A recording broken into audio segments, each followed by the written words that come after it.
السلام عليكم ورحمة الله وبركاته. الحمد لله رب العالمين والصلاة والسلام على أشرف المرسلين وعلى آله وأصحابه وأزواجه وذرياته وأهل بيته أجمعين.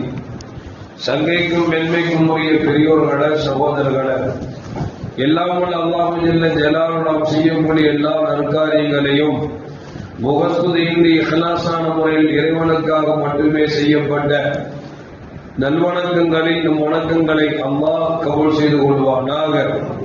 நாம் செய்யக்கூடிய வியாபாரங்களிலும் தொழில்துறைகளிலும் நஷ்டமில்லாத ஹலாலான முறையில் நிரம்ப லாபத்தை பெற்று லாபகரமான வாழ்க்கை கொண்டு தம் தேவைகளையும் தேவை உடையவர்களின் தேவைகளையும் நிறைவேற்றக்கூடிய நல்ல பொருளாதாரத்தையும் உள்ள விசாலத்தையும் அல்லாஹ் அனைவருக்கும் வழங்கிடுவானாக. கஞ்சத்தனம் என்கிற தீய பண்பை விட்டு அல்லாஹ் நம்மை பாதுகாத்துக் கொள்வானாக. நம்மை இந்த உலகத்தில் வாழ வைக்கும் காலமெல்லாம் நோயுடைய ஒரு ஆரோக்கியத்தோடு அல்லாஹ் நம்மை வாழ செய்வானாக. அந்த ஆரோக்கியமான வாழ்க்கை கொண்டு அல்லாஹ் ரசூலை நெருங்கக்கூடிய அனைத்து நல்லவர்களையும் புரியக்கூடிய நல்ல முத்தகின்களின் கூட்டத்தில் அல்லாஹ் நம்மை ஆக்கியாருவானாக. திடீர் மரணங்களை விட்டும் தீய மரணங்களை விட்டும் நம்மையும் நம் குடும்பத்தையும் நம் சமூகத்தையும் அல்லாஹ் முழுமையான முறையில் பாதுகாத்துக் கொள்வானாக. மருத்துவமனையின் செலவினங்களை விட்டும் வேதனைகளை விட்டும் அல்லாஹ் நம்மை காத்தருள்வானாக. நம்மில் யாரெல்லாம் நோயால் பாதிக்கப்பட்டு வீடே கதி என்றும் ஆஸ்பத்திரியை கதி என்றும் அல்லல் கொண்டும் அவதியிட்டும் வருகிறார்களோ அத்தனை மக்களுக்கும் வெகு விரைவில் நோயை போக்கி உள்ள ஆரோக்கியத்தை வழங்குவதோடு அவர்களை கொண்டு குடும்பத்திற்கும் சமூகத்திற்கும் பணம் தரக்கூடிய மக்களாக ஆக்கியாருவானாக. நாம் வர்ணிக்கிற பொழுது லா இலாஹ இல்லல்லாஹ் முஹம்மது ரசூலுல்லாஹ் என்ற கலிமாவை ஒழிந்து ஜன்னத்துல் ஃபிர்தௌஸை கண்ணான் கண்டாக மகிழ்ந்து சிரித்தவனமாக வர்ணிக்கக்கூடிய நல்வாக்கியம் பெற்ற மக்களில் அல்லாஹ் நம்மை ஆக்கியாருவானாக. மரணித்தும் மரணிக்காத இறைநேசரின் கூட்டத்தில் அல்லாஹ் நம்மை ஆக்கியாருவானாக. நாளை மறுமையிலே முத்து முஹம்மது ரசூலுல்லாஹி ஸல்லல்லாஹு அலைஹி வஸல்லம் அவர்களின் திருக்கரங்களால் ஹவ்வுல் கௌசர் என்கிற ஜலாலத்தின் நீர்வரி அன்னாரின் ஷஃபாஅத்தை பெற்று அன்னாரின் கரம் பிடித்து ஜன்னத்துல் ஃபிர்தௌஸ் என்ற உயர்ந்த சொர்க்கத்தில் அவர்களோடு அல்லாஹ் நம்மை சங்கமிக்க செய்வானாக.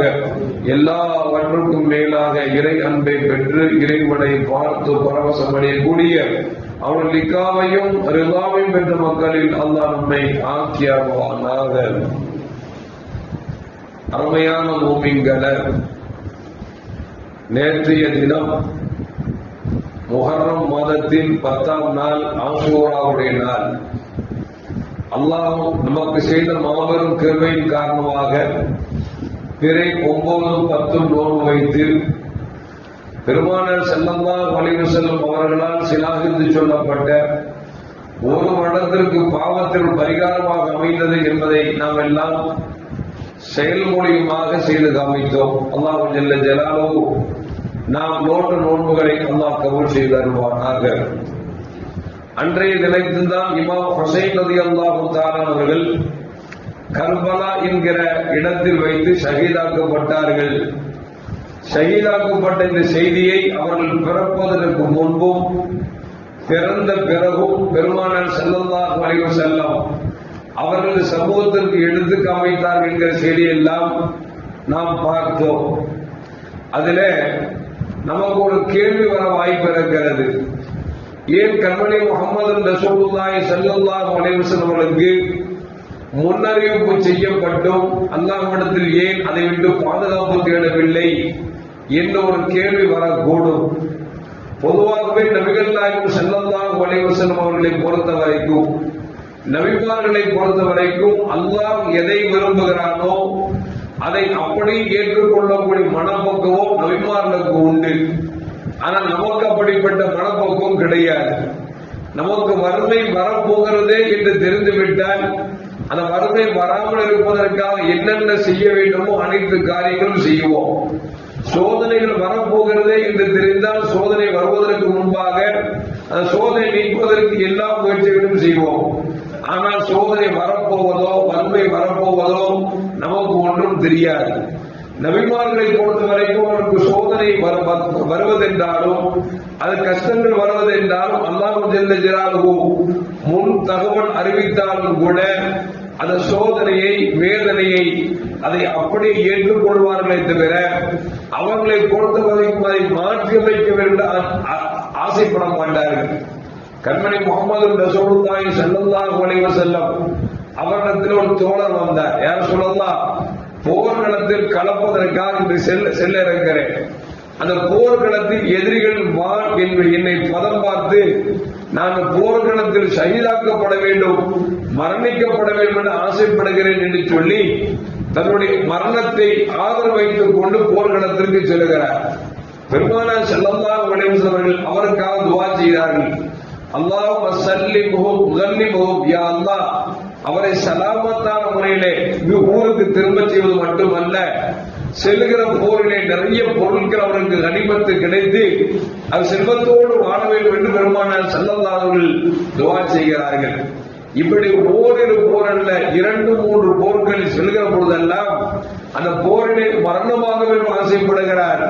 நபிகள் நாயகம் ஸல்லல்லாஹு அலைஹி வஸல்லம் நீ மரணிக்க வேண்டாம், இவருக்கு அல்லாஹ் நீண்ட ஆயுளை கொடு என்று சொல்லி துஆ செய்கிறார் என்று சொன்னால், பிற மக்களுக்காக பெருமானார் ஸல்லல்லாஹு அலைஹி வஸல்லம் ஆபத்துகள் வராமல் இருக்க, மரணங்கள் அவர் நினைத்ததோடு வராமல் இருக்க பெருமானார் ஸல்லல்லாஹு அலைஹி வஸல்லம் துஆ செய்வார்களே தவிர தன் குடும்பத்திற்கோ அல்லது தன்னுடைய சொந்த பந்தங்களுக்கோ ஒரு பிரச்சனை வருகிற பொழுது, தனக்கு ஒரு பிரச்சனை வருகிற பொழுது அதை மாற்றி அமைக்க வேண்டும் என்று பெருமானார் ஸல்லல்லாஹு அலைஹி வஸல்லம் என்றைக்கும் கேட்டதில்லை. அந்த அடிப்படையில் இமாம் ஹுசைன் ரலியல்லாஹு தஆலா அவர்கள் மரணிக்க போகிறார்கள் என்கிற செய்தியை ஒரு மலக்கு சொன்னார் என்கிற செய்தியை இப்போது உங்களுக்கு ஞாபகப்படுத்துகிறேன். உம்மு சலமா ரலியல்லாஹு தஆலா அன்ஹா அவர் வீட்டுக்கு பெருமானார் ஸல்லல்லாஹு அலைஹி வஸல்லம் போறாங்க. போயிட்டு சொல்றாங்க, உம்மு சலமா என்னை ஒரு மலக்கு சந்திக்க வருகிறார், நானும் அவரும் தனியாக பேச இருக்கிறோம், எனவே நீ வீட்டு வாசல் அமர்ந்து கொண்டு யாரையும் உள்ளே விட வேண்டாம் என்று பெருமானார் ஸல்லல்லாஹு அலைஹி வஸல்லம் படிக்கிறார்கள். உம்மு சலமா ரலியல்லாஹு தஆலா அன்ஹா அவர்கள் வீட்டின் வாசல் அமர்ந்து கொண்டு யார் வந்தாலும் உள்ளே விடக்கூடாது என்கிற முடிவிலே பாதுகாப்பாக இருக்கிறார்கள். பெருமானார் ஸல்லல்லாஹு உள்ளே உட்கார்ந்து இருக்கிறார்கள். என்றைக்கும் வராத மலக்கு அன்றைக்கு உள்ளே வருகிறார். அந்த பெருமானார் ஸல்லல்லாஹு அலைஹி வஸல்லம் உரையாடி கொண்டிருக்கிறார். இந்த நேரத்தில் இமாம் ஹுசைன் ரலியல்லாஹு தஆலா அவர்கள் சிறு பிள்ளை, வேகமாக வந்தவர்கள் எப்படியோ உம்மு சலமா ரலியல்லாஹு தஆலா அவர்களை தாண்டி குதித்தவர்கள் பெருமானார் ஸல்லல்லாஹு இருக்கக்கூடிய இடத்திற்கு சென்று விட்டார்கள். வந்தவர்களை இமாம் ஹுசைன் ரலியல்லாஹு அவர்களை பெருமானார் ஸல்லல்லாஹு ஆற தழுவி தன் மடியை அமர வைத்திருக்கிறார்கள். வந்திருக்கிற மலக்கு கேட்டார், யார சொல்லா இந்த பேரப்பிள்ளை நீங்கள் அதிகம் நேசிக்கிறீர்களா என்று கேட்டார்கள். ஆமாம் என்று பெருமானார் ஸல்லல்லாஹு சொன்னார்கள். சொன்னார், மலக்கு சொன்னார், நீங்கள் அதிகம் நேசிக்கக்கூடிய இந்த குழந்தையை பற்றி தான் உங்களுக்கு முன்னறிவிப்பு செய்ய வந்திருக்கிறேன் என்று அந்த மலக்கு சொன்னார். கண்மணி நாயகம் ஸல்லல்லாஹு அலைஹி கேட்டாங்க, என்ன முன்னறிவிப்பு செய்ய போறீங்க அப்படின்னாங்க.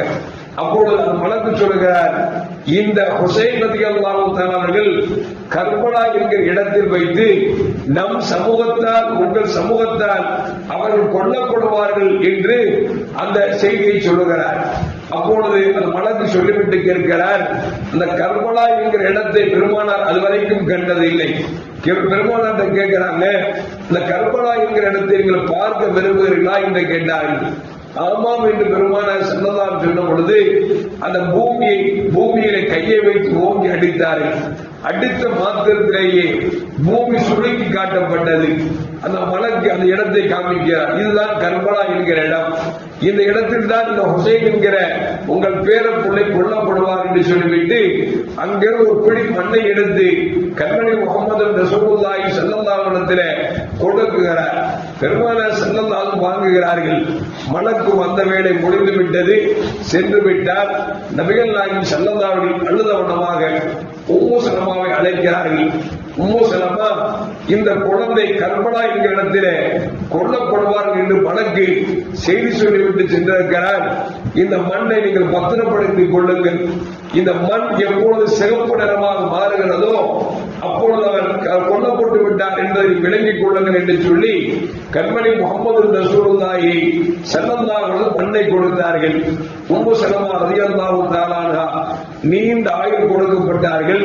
அப்படி கொடுக்கப்பட்ட பொழுது எப்பொழுது கர்பலா நிகழ்வு நடந்ததோ அந்த நேரத்தில் மண்ணை பார்க்கிறார்கள். கொடுத்த மண் சிகப்பு நிறமாக மாறுகிறது.